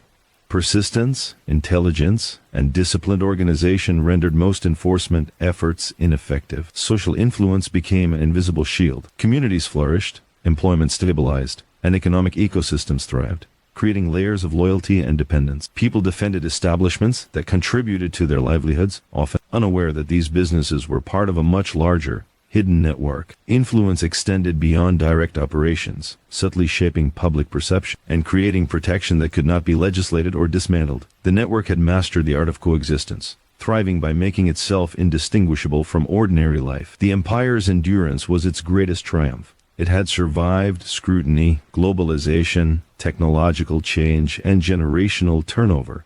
Its success was measured not in violence, notoriety, or headlines, but in uninterrupted function, sustained influence, and invisibility. Every day, restaurants operated, deliveries were made, finances moved, and communities thrived, all under the invisible guidance of a network whose full scope remained unknowable. The genius of the system lay in its silence, discipline, and the careful orchestration of countless elements into a resilient, untraceable whole. As night fell over cities, restaurants closed, trucks completed their routes, and offices secured their accounts. The network continued its quiet operations. Every movement, decision, and transaction unfolded according to a design decades in the making. The empire existed not for recognition, drama, or spectacle, but for continuity, influence, and survival. It demonstrated that the most effective power is exercised quietly, methodically, and invisibly, proving that patience, intelligence, and precision can create an empire that endures beyond visibility, time, and the scrutiny of the world. The empire's true strength was in its invisibility, a presence so subtle that its influence touched every corner of life without ever revealing itself. It was a machine built of trust, discipline, and carefully designed system, where each individual's role was critical yet compartmentalized. A delivery driver, a warehouse manager, or a restaurant operator moved through their daily routine, unaware of how seamlessly their actions interlocked with the network's global operation. Every transaction, every decision, every movement was orchestrated with precision, yet none of it drew attention. The organization had mastered the art of being everywhere and nowhere at the same time. Trust was cultivated over years and tested relentlessly. New recruits were evaluated carefully before being granted responsibility. Consistency, discretion, and patience were more valuable than ambition or speed. A single error could remove someone from meaningful participation, not through punishment or spectacle, but through quiet exclusion. Those who proved reliable were gradually entrusted with greater responsibility.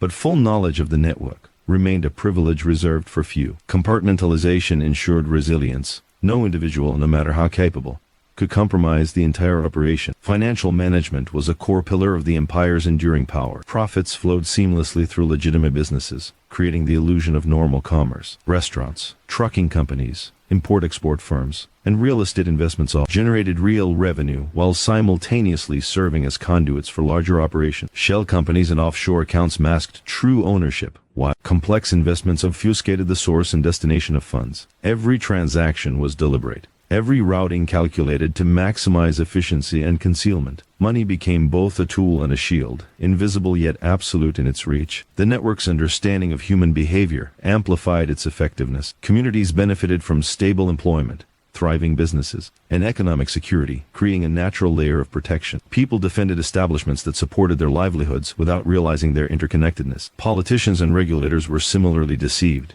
guided by appearances and reassured by the network's quiet normality. The empire's influence extended beyond profit and commerce. It shaped perception, cultivated loyalty, and created defenses that required no force to maintain. Leadership operated through subtle guidance rather than overt control. Older figures transitioned to advisory roles, mentoring successors through example, observation, and strategic oversight. Instructions were rarely given as commands. Outcomes were designed to occur naturally through the alignment of interests. Younger members absorbed the philosophy of restraint, patience, and intelligence, understanding that visibility and impulsivity were liabilities, while discretion and foresight were invaluable. Decisions were calculated, outcomes expected, and continuity ensured. The system was resilient because it was designed to function independently of any single individual. Conflict was minimized by design. Internal disputes were resolved quietly, often before they escalated. Negotiation, persuasion, and strategic compromise replaced aggression and violence. When force was necessary, it was precise, controlled, and symbolic, serving to reinforce discipline rather than assert dominance. External challenges were managed through anticipation and structural resilience rather than confrontation. Unlike other criminal organizations, the network did not rely on chaos or fear to maintain order. Stability and trust were cultivated, creating an environment in which operations could continue uninterrupted. Technology introduced both complexity and opportunity. Surveillance, digital records, and financial monitoring required adaptation. Communications were filtered through intermediaries. Critical information rarely existed in a single location, and human memory and accountability replaced permanent digital trails. By integrating technology selectively and cautiously, the network remained ahead of modern scrutiny. Adaptation was deliberate, subtle, and calculated to maintain invisibility while optimizing efficiency. The empire's longevity depended on its ability to evolve quietly, outpacing external threats without attracting notice. Expansion continued incrementally. New markets and territories were integrated through existing intermediaries, evaluated for reliability, and absorbed only if they met the network's rigorous standards. Redundant pathways ensured that failure in one area did not compromise the system. Growth was measured, sustainable, and invisible. While other organizations sought rapid gains or public recognition, this empire prioritized continuity and stability, allowing it to thrive across decades and continents. Patience, foresight, and subtlety were its true currency. Law enforcement's efforts to penetrate the network repeatedly fell short. Arrests of peripheral actors yielded only fragments of knowledge. Investigators faced compartmentalized roles, complex financial structures, and obscured pathways. Evidence often appeared compelling when viewed in isolation but proved irrelevant in context. By the time authorities began connecting the dots, the network had adapted, rerouted, and insulated critical operations. Persistence, discipline, and careful planning ensured that the empire remained largely untouchable. The organization's influence extended quietly yet pervasively into communities and economies. Jobs were preserved, neighborhoods stabilized, and businesses thrived, creating layers of dependence and loyalty that acted as invisible shields. People unknowingly defended the network because it contributed to their well-being. The power of perception, carefully cultivated over decades, protected the organization far more effectively than brute force ever could. Its influence was systemic, subtle, and enduring, shaping the world without ever being recognized. The empire's endurance was its ultimate triumph. Every action, transaction, and decision flowed seamlessly through decades-old systems refined to perfection. It had survived technological change, globalization, scrutiny, and generational turnover. Its success was not marked by notoriety or headlines but by continuity and the quiet orchestration of events on a scale few could comprehend. The organization demonstrated that the most potent powers, often invisible, exercised not through spectacle or aggression, but through patience, intelligence, and meticulous control. As night enveloped the cities, restaurants closed their doors, trucks completed their deliveries, and offices secured their ledgers. Yet the network continued its operations undisturbed. Every movement, decision, and action followed the design established decades prior. The empire existed not for fame, recognition, or drama, but for endurance, influence, and survival. It proved that true power can thrive in silence, shaping markets, communities, and lives while remaining unseen, uncelebrated, and absolute in its control. The empire had become more than a network.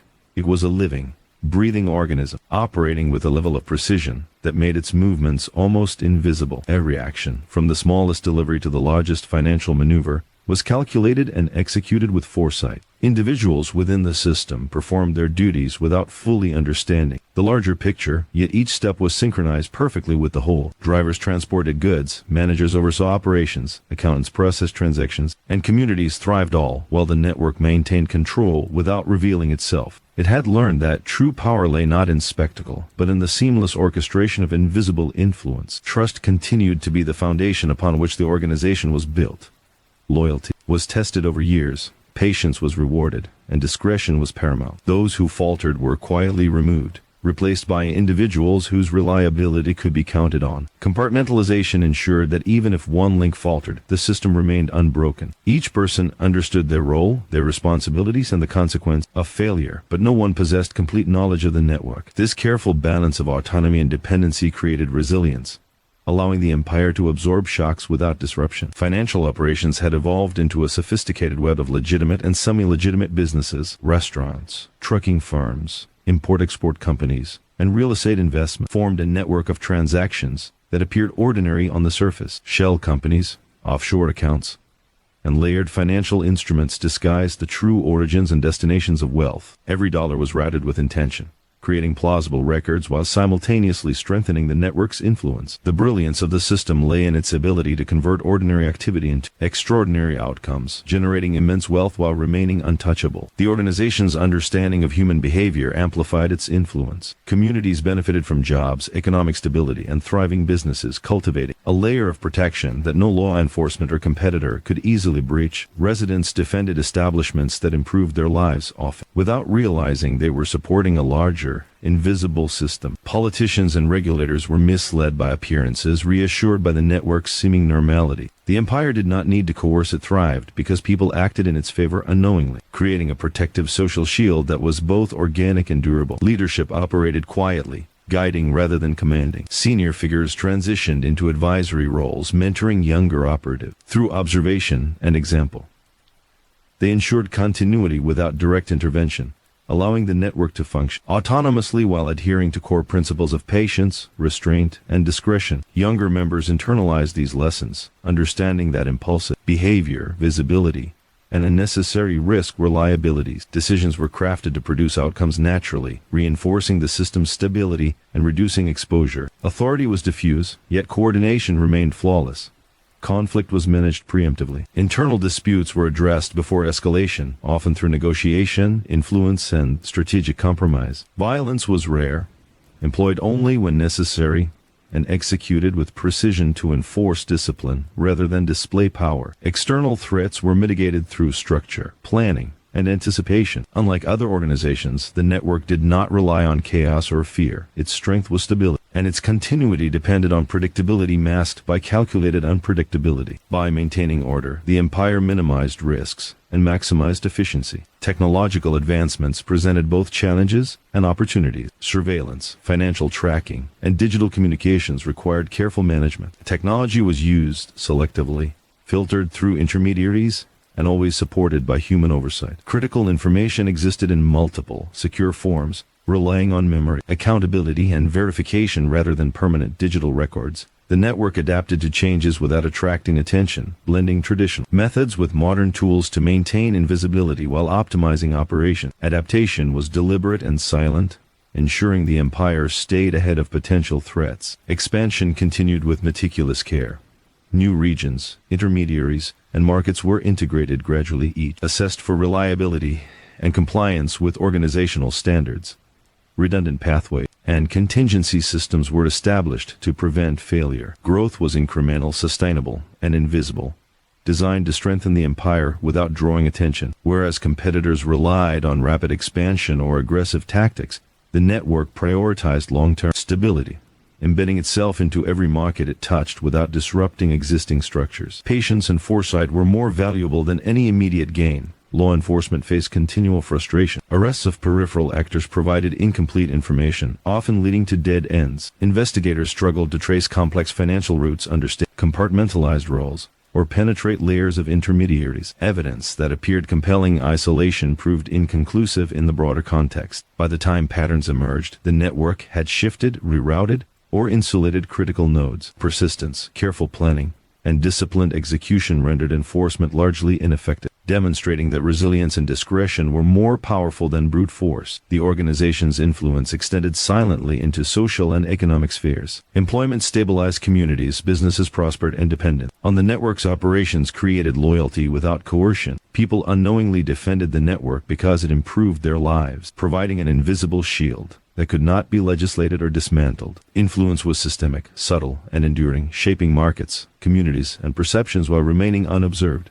The empire had perfected coexistence, thriving by becoming indistinguishable from ordinary life. Its endurance was the ultimate testament to its design. Every operation, transaction, and decision flowed through systems honed over decades, surviving technological change, globalization, and generational turnover. Success was measured not in notoriety or spectacle, but in continuity, resilience, and quiet influence. The network demonstrated that the most effective power is exercised invisibly through intelligence, patience, and meticulous control. The empire thrived not by being seen, but by shaping the world silently, methodically, and absolutely. As night blanketed cities, restaurants closed, trucks completed deliveries, and offices locked their ledgers, the network continued to operate undisturbed. Every action, decision, and transaction unfolded according to a design established decades ago, guided by memory, discipline, and trust. The empire existed not for recognition or drama, but for continuity, influence, and survival. Its most powerful asset was silence, its greatest weapon discretion, and its enduring triumph, the ability to shape events while remaining unseen, uncelebrated, and unassailable. The empire had reached a level of sophistication that made its presence nearly undetectable, yet its influence extended through every aspect of commerce, society, and daily life. Its strength lay not in force or visibility, but in the seamless integration of its operations with the ordinary rhythms of the world. Restaurants thrived, trucks delivered goods, employees performed tasks, and communities prospered, all under the quiet orchestration of a network whose scale and precision were invisible to anyone outside it. Every action was deliberate, every movement calculated, and yet the world perceived nothing more than routine business and normal life. Trust remained the backbone of every operation. Individuals were vetted thoroughly, observed over extended periods, and given responsibility only when their reliability was proven beyond doubt. Discretion and patience were valued above ambition or impulsivity. Mistakes were quietly corrected, and unreliable actors were removed with seamless efficiency. Compartmentalization ensured resilience. No single individual could compromise the entire system, and knowledge was distributed strategically to safeguard operations. Each member understood their role perfectly, contributing to a structure designed to absorb shocks without disruption. Financial ingenuity defined the empire's endurance. Revenue flowed through legitimate enterprises, including restaurant, trucking companies, import-export firms, and real estate holdings. Each business produced real activity, masking the movement of immense wealth through complex, layered transactions. Shell companies, offshore accounts, and sophisticated investment strategies concealed the origins and destinations of money, making tracing impossible. Every financial decision was calculated to maximize influence and minimize exposure, creating a system that functioned invisibly yet generated extraordinary results. The network's understanding of human behavior amplified its power. Community benefited from economic stability, employment, and thriving businesses, cultivating a natural layer of protection. Residents defended establishments that improved their lives without comprehending the full scope of the network's influence. Politicians, regulators, and law enforcement were guided by appearances, reassured by the outward normality of operation. Influence was not imposed through coercion but cultivated through trust, dependence, and perceived normality. The network's social integration became an unbreakable shield, making detection and disruption extraordinarily difficult. Leadership within the network was subtle and calculated. Senior members transitioned into advisory roles, passing on knowledge without asserting authority, guiding younger operators through observation, mentorship, and example. Decisions were rarely issued as commands. Instead, outcomes were engineered to occur naturally, allowing autonomy while maintaining coordination. Younger members absorbed lessons on patience, discretion, and foresight, understanding that visibility and impulsivity were liabilities. Authority was dispersed but effective, ensuring operational stability and continuity even in the absence of senior guidance. Internal conflict was rare because it was unnecessary. Disputes were addressed before escalation, using negotiation, influence, and preemptive measures. Violence existed only as a controlled, symbolic mechanism to reinforce discipline. External threats were countered through planning, structure, and anticipation rather than confrontation. Unlike organizations reliant on aggression or spectacle, the network relied on order, trust, and careful orchestration. Stability and predictability allowed operations to proceed without interruption, while chaos was meticulously avoided. Technology presented both challenge and opportunity. Surveillance, digital communications, and financial tracking required careful management. Technology was used selectively, filtered through trusted intermediaries, and supported by human oversight.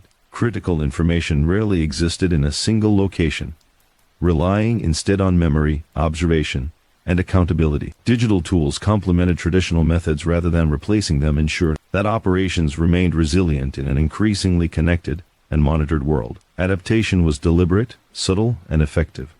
Expansion was executed gradually and strategically. New territories, intermediaries, and markets were integrated carefully, evaluated for reliability, and incorporated only when they met strict organizational standards. Redundant systems and contingency pathways prevented failures from compromising the network. Growth was sustainable and invisible, allowing the empire to increase influence without attracting attention. While others sought rapid expansion or recognition, the network prioritized long-term stability, embedding itself into every market it touched with minimal disruption. Patience and foresight were its most valuable resources. Law enforcement faced extraordinary challenges. Arrests at peripheral levels yielded fragmented, incomplete information. Investigators struggled to navigate compartmentalized roles, complex financial arrangements, and obscured pathways. Evidence that appeared decisive in isolation proved inconclusive when considered in context. By the time authorities began connecting the dots, the network had adapted, rerouted, and insulated key operations. Persistence, discipline,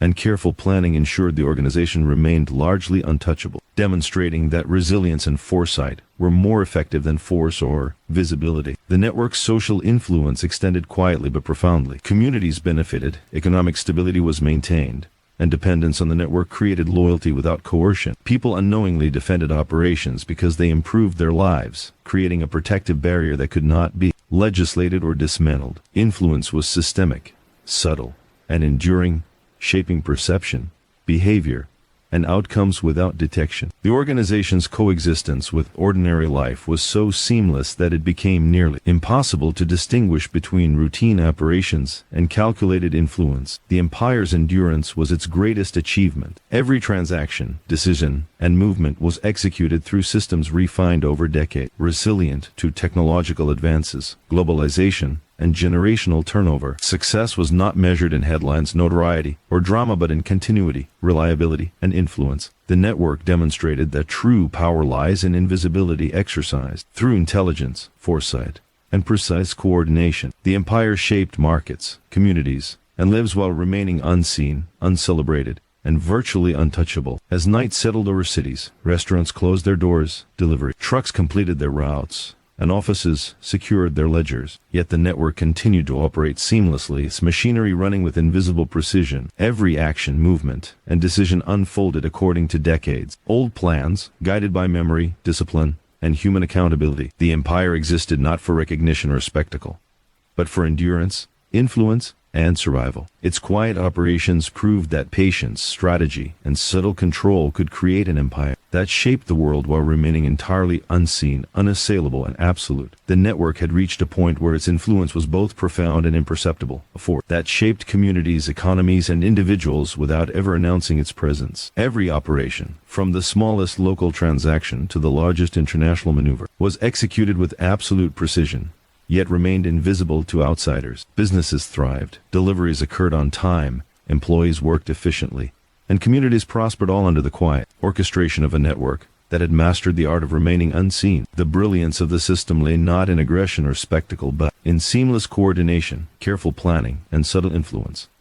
Trust remained the organization's most valuable currency. Every individual was observed, evaluated, and tested over time. Reliability, discretion, and patience were prized above ambition or speed. Those who faltered were quietly replaced, ensuring that the system maintained integrity without disruption. Compartmentalization reinforced resilience, as no single member could access or compromise the network in its entirety. Each individual performed their role flawlessly, unaware of the full complexity of the operations they supported, yet critical to the functioning of the empire. The structure was designed to absorb shocks, adapt to change, and remain impervious to both internal and external threats. Financial systems were engineered with extraordinary sophistication. Revenue flowed through layers of legitimate business, including restaurants, trucking companies, import-export firms, and real estate holdings. Each enterprise generated real activity, masking the movement of massive wealth through intricate, layered transactions. Offshore accounts, shell companies, and complex investments concealed the true origins and destinations of money, ensuring that tracing the network's financial footprint was virtually impossible. Every dollar was accounted for, every transaction deliberate, and every routing optimized to sustain operations while minimizing exposure. The financial architecture was as invisible as it was formidable, allowing wealth to grow undetected. The network's understanding of human behavior was a cornerstone of its influence. Communities benefited from stability, employment, and prosperity, creating a protective layer that no outsider could easily penetrate. Residents defended businesses without realizing the broader network supporting them. Politicians, regulators, and law enforcement were similarly misled, reassured by the outward appearance of normality. Influence was exercised subtly, through perceived trust and dependence rather than force or coercion. The network became indispensable to the lives of those it touched, embedding itself in society so deeply that its presence could never be fully questioned or challenged. Leadership operated with quiet precision. Senior members transitioned to advisory roles, guiding successors through example and mentorship rather than direct orders. Decisions were crafted so that outcomes would occur naturally, aligning autonomy with organizational goals. Younger operatives internalized lessons of restraint, patience, and strategic thinking, recognizing that impulsivity and visibility were liabilities. Authority was dispersed, yet coordination remained flawless. The network's success depended on its ability to function independently of any single individual while maintaining perfect harmony across its operation. Internal conflict was virtually non-existent, as disputes were addressed before escalation. Negotiation, persuasion, and preemptive action replaced the need for violence. When force was required, it was precise, controlled, and symbolic, designed to maintain discipline without drawing attention. External threats were mitigated through planning, redundancy, and strategic foresight. Unlike organizations that relied on aggression or spectacle, the network maintained stability through structure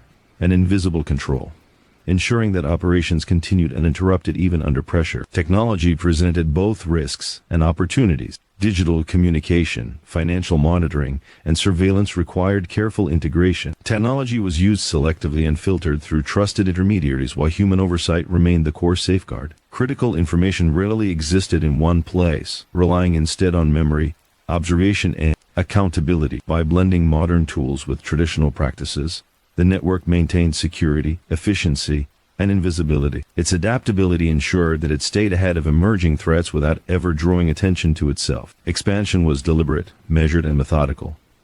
New territories and markets were integrated gradually, intermediaries tested rigorously, and systems reinforced redundancies to prevent disruptions. Growth was sustainable and invisible, allowing the network to extend influence without attracting scrutiny. Where other organizations sought rapid expansion or public recognition, this empire prioritized longevity and stability. Every addition was seamless, embedding itself naturally within the existing structure and enhancing the network's resilience and reach. Patience and foresight were strategic advantages more powerful than any overture of force. Law enforcement faced nearly insurmountable challenges in attempting to disrupt the network. Arrests at peripheral levels yielded fragments of knowledge, often incomplete and inconclusive. Investigators struggled with compartmentalized roles, complex financial transactions, and multi-layered operation. Evidence that appeared decisive in isolation proved meaningless in the broader context. By the time patterns emerged, the network had rerouted operations, insulated critical nodes, and adapted strategies to remain untouchable. Persistence, foresight, and disciplined organization rendered external threat largely ineffective, highlighting the superiority of planning over brute force. The network's influence extended quietly yet profoundly into social and economic life. Communities prospered, employment stabilized, and economic ecosystems strengthened, creating layers of loyalty and dependence that acted as invisible shields. People unknowingly protected the network because its operations improved their daily lives. Its influence was systemic and subtle, shaping perceptions, behaviors, and markets without detection.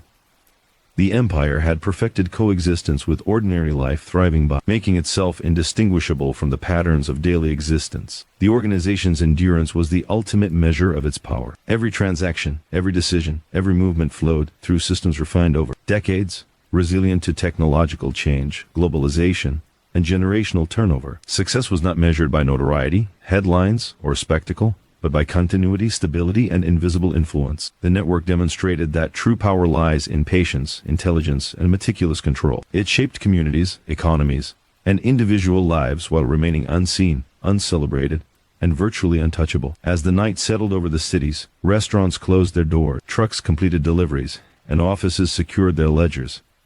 Yet the network continued its operations with perfect precision. Every action, movement, and decision unfolded according to decades-old designs, guided by discipline, memory, and trust. The empire existed not for recognition or spectacle, but for endurance, influence, and survival. Its quiet, methodical operations proved that patience, strategy, and invisible control could create an empire that shaped the world while remaining unseen, unassailable, and absolute. The network had become a living structure, a system of influence so subtle that its presence was barely perceptible, yet its impact was profound and undeniable. Every operation, from local logistics to international coordination, moved with the precision of a well-oiled machine.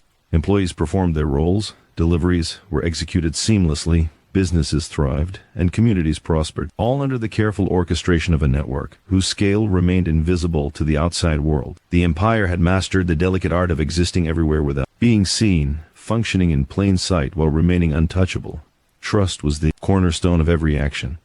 New members were carefully vetted, observed, and tested over extended periods. Patience, reliability, and discretion were valued far above ambition or recklessness. Individuals who failed to meet these standards were quietly removed, replaced by those who demonstrated consistent judgment. Compartmentalization ensured that no single person could jeopardize the entire system. Each operative understood their role, their responsibilities, and the consequences of mistakes, yet none held the full picture. This careful balance allowed the network to absorb disruptions, adapt to unforeseen circumstances, and maintain continuity even under pressure. Financial operations had grown into an intricate web of legitimacy and concealment. Revenue flowed through restaurants, import-export businesses, trucking companies, and real estate investments. Each enterprise conducted real business activity, masking the movement of vast sums of money through layered, deliberate channels. Offshore accounts, shell companies, and complex financial instruments obfuscated the origins and destinations of funds. Every transaction was intentional, every routing precise, and every financial maneuver designed to support the empire's operations while maintaining invisibility. Wealth accumulated quietly, methodically, and untraceably, reinforcing the network's long-term stability. The organization's understanding of human psychology magnified its influence. Communities benefited from stable employment,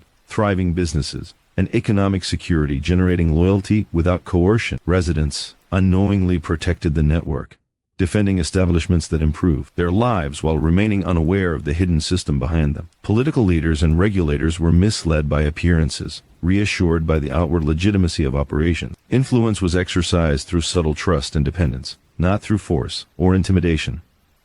The network's power was embedded in social systems, making detection and disruption nearly impossible.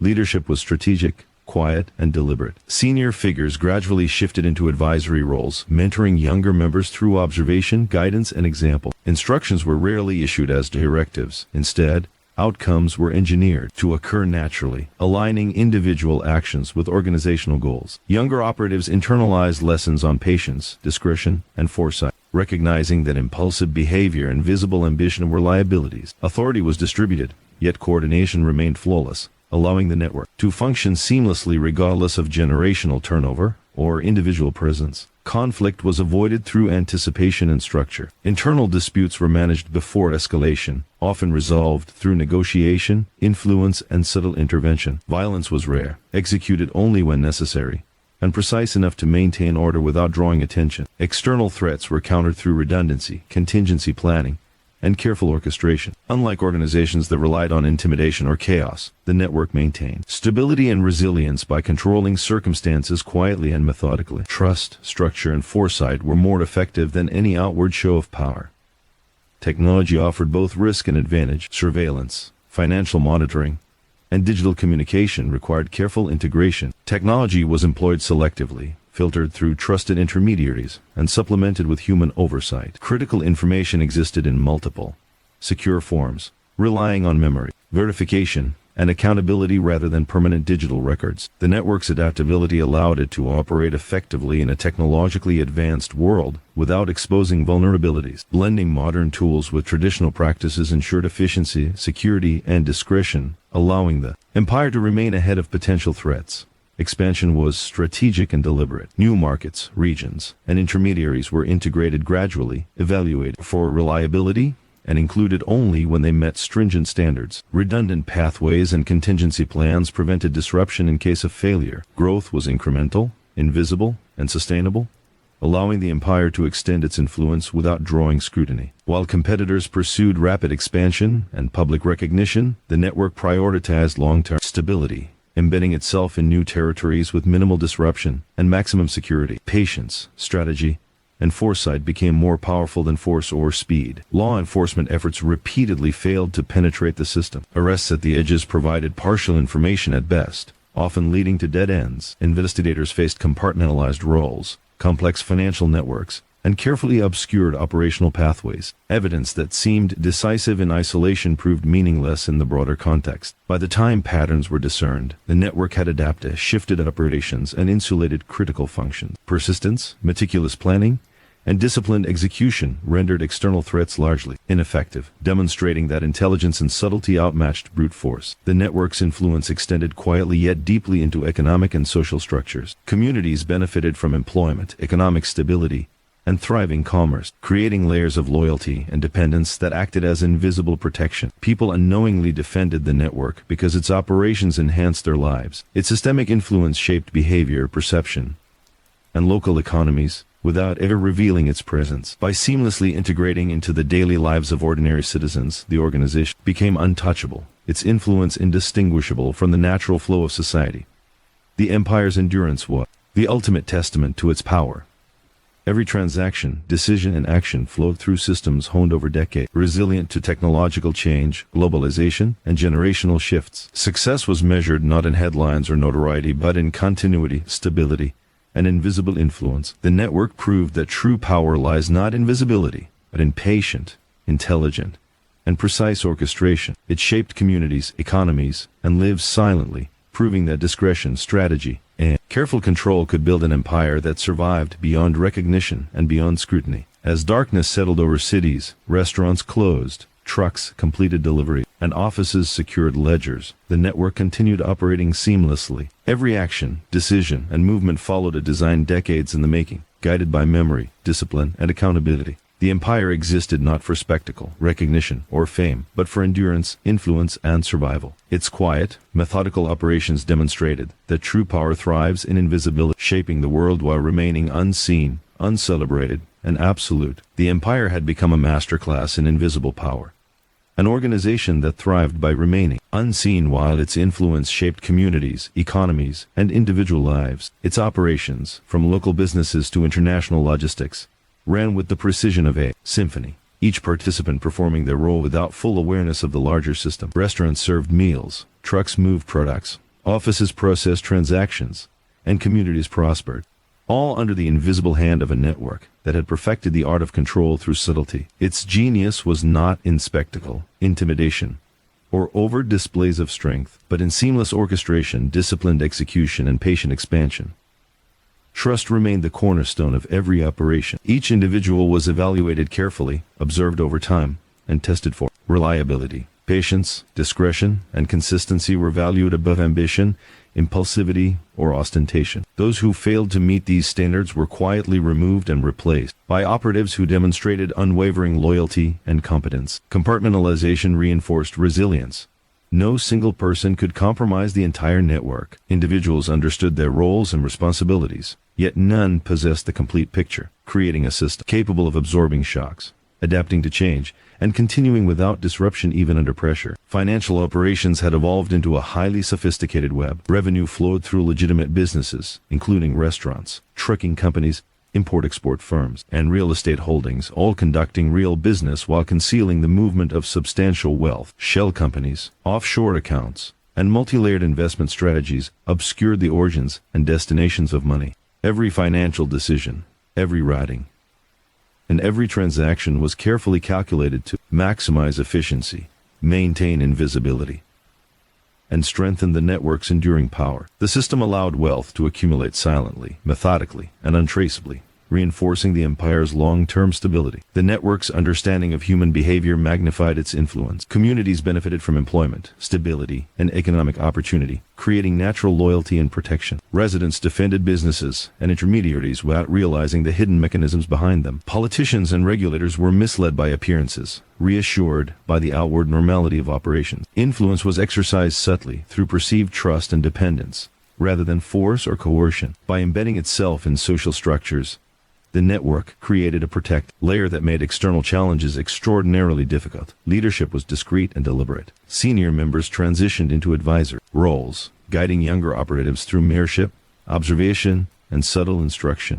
Direct orders were rare. Outcomes were designed to occur naturally, allowing autonomy while maintaining coordination. Younger members absorbed lessons of restraint, foresight, and strategy, learning that visibility and impulsivity were dangerous. Authority was dispersed, yet coordination remained flawless, ensuring continuity across generations. The network's success relied on distributed competence, allowing the empire to function seamlessly regardless of individual presence. Internal conflict was virtually non-existent, as disputes were addressed before escalation. Negotiation, persuasion, and preventive measures replaced the need for violence. When intervention was necessary, it was executed with precision to enforce discipline without attracting attention. External threats were managed through redundancy, foresight, and careful planning. Unlike organizations that relied on aggression or spectacle, the network maintained stability through trust, structure, and foresight, allowing operations to continue uninterrupted, even under intense pressure. Technology presented both challenges and opportunities. Digital communication, surveillance,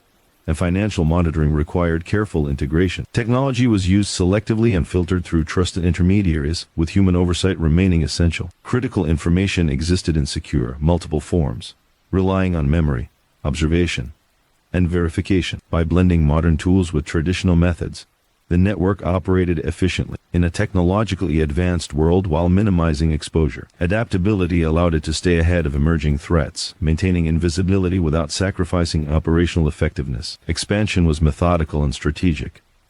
New markets, regions, and intermediaries were incorporated gradually, tested rigorously, and integrated only if they met strict operational standards. Redundant systems and contingency plans ensured resilience against failure. Growth was invisible, sustainable, and deliberate, allowing the network to extend influence without attracting scrutiny. Where other organizations relied on rapid expansion or public notoriety, this empire prioritized longevity, embedding itself seamlessly within new territories while maintaining operational equilibrium. Patience, foresight, and subtle control were more valuable than any display of power. Law enforcement efforts consistently failed to disrupt operations. Arrests at the periphery produced fragmented, incomplete information, often yielding dead ends. Investigators struggled to navigate compartmentalized roles, layered financial transactions, and complex operational networks. Evidence that seemed decisive in isolation proved meaningless in context. By the time authorities pieced together patterns,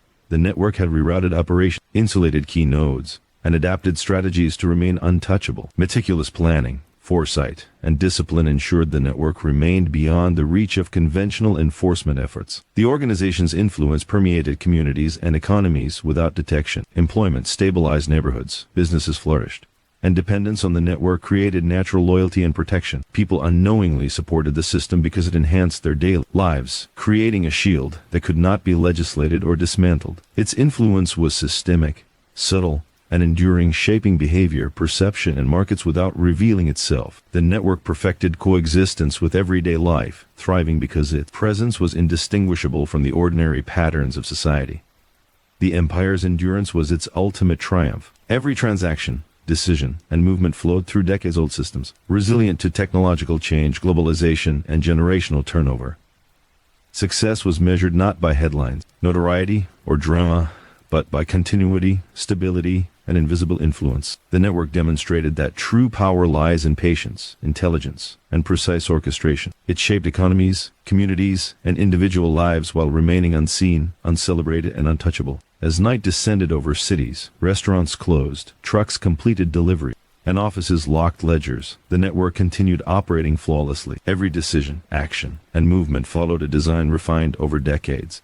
Guided by discipline, memory, and accountability, the empire existed not for spectacle, recognition, or fame, but for endurance, influence, and survival. Its quiet, methodical operations proved that patience, strategy, and invisible control could construct an empire that shaped the world while remaining unseen, unassailable, and absolute. The empire had endured not because it relied on fear, violence, or notoriety, but because it had mastered the art of invisibility. Its operations had become indistinguishable from the flow of everyday life, blending seamlessly into communities, economies, and the routines of ordinary people. Restaurants served meals, trucks delivered goods, offices processed transactions, and neighborhoods thrived, all orchestrated by a network that remained unseen yet omnipresent. Its brilliance lay in the subtlety of its control, the meticulous precision of its planning, and the unwavering patience with which it had built a system that was both resilient and untouchable. Trust remained the foundation of every operation.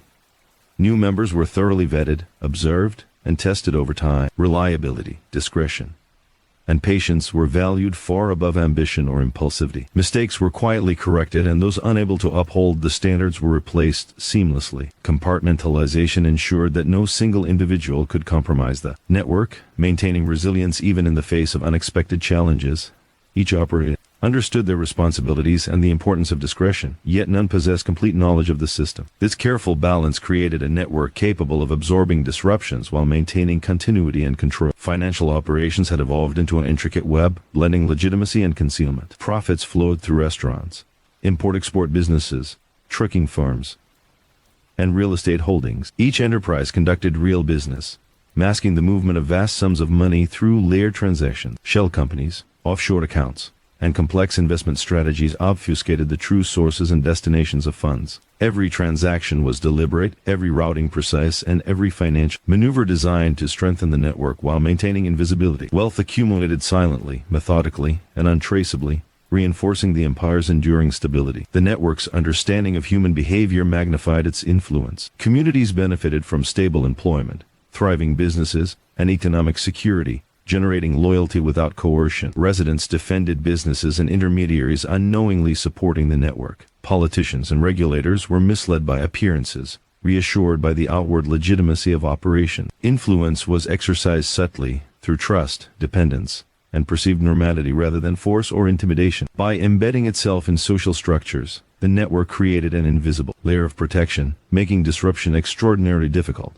Leadership operated with strategic subtlety. Senior members transitioned into advisory roles, guiding successors through mentorship, observation, and example. Direct commands were rare. Outcomes were engineered to occur naturally, aligning individual actions with organizational goals. Younger operatives internalized lessons on restraint, patience, and foresight, understanding that visibility and impulsivity were liabilities. Authority was distributed, yet coordination remained flawless, ensuring continuity and stability across generations. The network's resilience was a product of distributed competence, allowing it to function seamlessly without reliance on any single individual. Conflict was almost non-existent, preempted by foresight and structure. Internal disputes were resolved before escalation through negotiation, influence, and subtle intervention. Violence was rare, executed only when necessary, and carefully controlled to enforce discipline without drawing attention. External threats were countered through redundancy, contingency planning, and meticulous orchestration. Unlike organizations that relied on intimidation or chaos, the network maintained stability and resilience through careful design, trust, and precise execution, ensuring uninterrupted operations even under significant pressure. Technology provided both challenges and opportunities. Surveillance, digital communications, and financial monitoring required careful integration. Technology was used selectively, filtered through trusted intermediaries, and supported by human oversight. Critical information rarely existed in one place. relying instead on memory, verification, and accountability. By blending modern tools with traditional practices, the network operated efficiently in a technologically advanced environment while minimizing exposure. Adaptability and foresight allowed it to stay ahead of threats without compromising its invisible nature. Expansion was deliberate, measured, and calculated. New markets, regions, and intermediaries were incorporated gradually, evaluated rigorously, and included only if they met strict standards. Redundant systems and contingency plans ensured that any failure did not compromise the network. Growth was invisible, sustainable, and strategic, allowing the empire to extend its influence without drawing attention. Whereas competitors pursued rapid expansion or public notoriety, the network prioritized longevity, embedding itself into new territories naturally while reinforcing stability. Patience and strategic foresight were its most powerful tools. Law enforcement faced immense challenges in attempting to disrupt the network. Arrests at peripheral levels provided fragmented knowledge, often inconclusive. Investigators struggled with compartmentalized roles, complex financial structures, and multi-layered operations. Evidence that seemed decisive in isolation was meaningless in context. By the time patterns became apparent, the network had adapted, rerouted, and insulated critical operations. Meticulous planning, discipline, and foresight ensured the network remained untouchable, demonstrating that intelligence, strategy, and invisibility were far more effective than brute force or spectacle. The organization's influence permeated communities and economies quietly but profoundly. Employment stabilized neighborhoods, businesses thrived, and dependence on the network created natural loyalty and protection. People unknowingly supported the system because it improved their lives, forming a shield that could not be legislated or dismantled. Its influence was systemic, subtle, and enduring, shaping behavior, perception, and markets while remaining undetected. The network had perfected coexistence with ordinary life, thriving by making its presence indistinguishable from the normal patterns of society.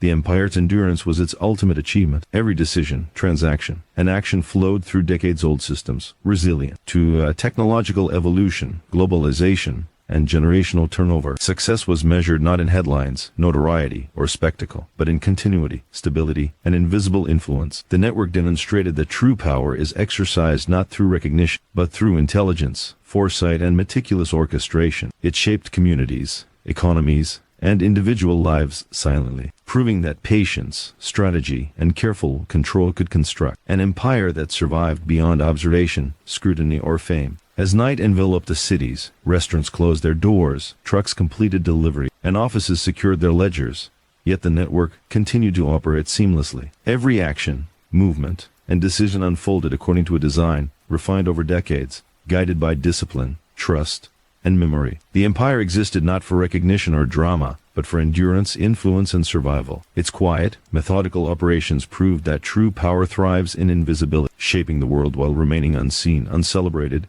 and absolute. In the end, the empire of silent influence stood as a testament to the genius of discretion and strategy. It had survived generations, technological revolutions, and scrutiny without ever revealing its true scale. Its legacy was not in headlines or criminal notoriety, but in the seamless orchestration of countless operations, the loyalty of communities, and the invisible hand guiding entire economies. It had mastered the art of being everywhere while being nowhere, demonstrating that the most formidable empires are not those seen by the world, but those felt in every corner of life without being recognized.